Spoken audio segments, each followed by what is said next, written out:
VP Nurul হক নূরের ঘটনায় তীব্র নিন্দা জানান উপদেষ্টা আসিফ নজরুলের পোস্টে এনসিপি নেতা হাসনাত আব্দুল্লাহ লেখেন, প্রতিবাদের কাজ আপনার ভণ্ডামি বাদ দেন স্যার, যে জন্য বসানো হয়েছে সেটা না করে কি কি করছেন এসবের হিসাব দিতে হবে। কে কোথায় কিভাবে কোন কাজে বাধা দিচ্ছে এসব খবর আমাদের কাছে আছে।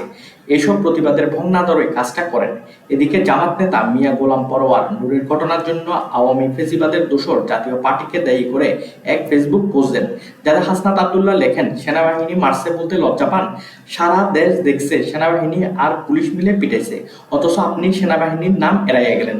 বাসুরের নাম মুখে নেন না কেন? প্রো এস্টাবলিশমেন্টগিরি আর কত দুঃখজনক। পারোয়ার পরবর্তীতে পোস্টটি এডিট করে আইন শৃঙ্খলা রক্ষাকারী বাহিনীর কতিপয় সদস্য কথাটি যুক্ত করেন। এদিকে চীন সফরে থাকা এনসিপি নেতা সাজ্জিদ আলম ফেসবুকে লেখেন, আর্মি কখনো উপরের নির্দেশ ছাড়া একটা পাও ফেলে না।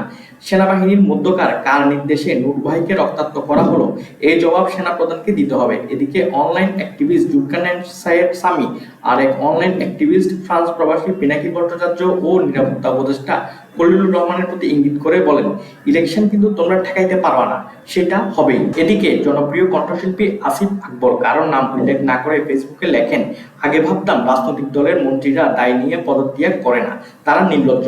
এখন দেখি ওই চেয়ার নির্লজ্জদের জন্যই। আসিফের পোস্টে একজন মন্তব্য করেন, দেশের পরিস্থিতি নিয়ন্ত্রণে আনতে না পারার ব্যর্থতার জন্য ডক্টর ইউনূসের এই মুহূর্তে জাতির কাছে ক্ষমা চেয়ে পদত্যাগ করা উচিত।